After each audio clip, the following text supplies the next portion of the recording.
Hello everyone, Miss Jessica here for another episode of Be a 4-H Survivor. So today we're going to talk about emergency preparedness.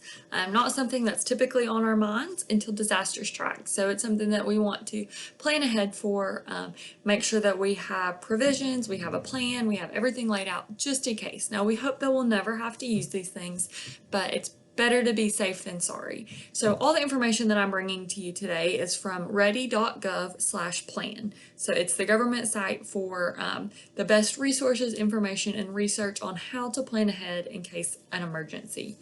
So the first step you want to do is make a plan. So if you don't already have an emergency plan in place, that's something that you want to sit down with your family, talk about what types of disaster you may encounter. So depending on where you live, that could be different. It could be flooding, it could be wildfire, it could be landslide, anything like that that maybe has happened in the past, or you know that you live in an area susceptible to that kind of disaster.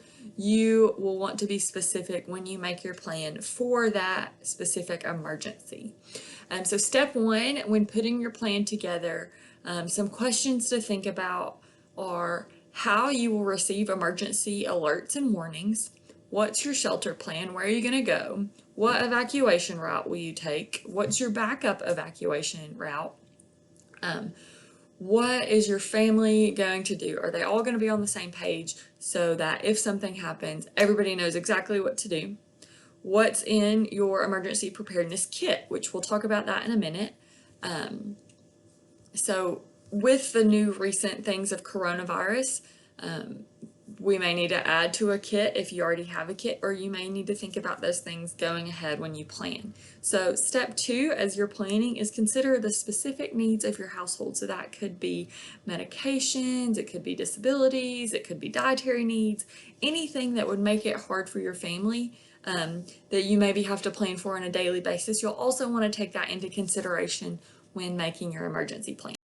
So to make an emergency preparedness kit, you'll want to make sure that you have enough supplies for several days. So at least 72 hours of food, water, and supplies that you need on a daily basis. So basic household items, medications, and food and water for you and your family, as many people that will need to be surviving off of this kit. So a checklist, water, food, at least a 3-day supply of non-perishable foods, a battery-powered hand radio, a flashlight, first aid kit, extra batteries, a whistle or something to signal for help, maybe a desk mask if you think you'll be in a situation where you need to filter out to purify the air that you're going to be breathing. Maybe some duct tape, something to help fix things. You'll want moist towels, garbage bags, plastic towels for personal sanitation, and also disposal. Because you will have food, you will need to dispose of that waste after that. Maybe some basic tools, wrench, pliers, in case you need to fix something, or things like that. You'll maybe want a local map in case you need to plan an alternate route.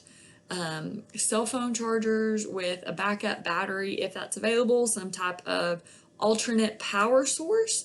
And again, you can find all this information on ready.gov/kit. They've got a checklist that you can print off if you would like it. But some additional emergency supplies to consider, face masks, or coverings, hand sanitizer, soap, something to disinfect, something to clean. You'll want to make sure you have your prescription medications, pet supplies if you have pets, any important family documents that you may need, sleeping bags, something to keep you warm in case you need something warm, a fire extinguisher, matches, things like that. And once you make this kit, like I said, we hope that we never have to use these, but we'll want to maintain it just in case we ever do need it. So we'll want to keep it in a cool, dry place. If we're storing food in there, we want to make sure that it's packaged tightly, and we replace items as they expire or go bad. We'll want to make sure that we keep it up just in case. So you'll want to store your kit and your home somewhere safe. You may even want a smaller kit for your car in case you travel a lot and you never know when disaster is going to strike. So again, this website that I have referred to, ready.gov, has a huge list of car supplies, home supplies. They even have a work checklist if you want to leave an emergency preparedness bag at work. So again, these are not things that we'll need every day, but it's good to have in our minds just in case disaster were to strike. It's been on a lot of people's minds lately with the global pandemic going on of coronavirus. So that just goes to show you can never be too prepared. So I hope this is helpful and I hope you enjoy it.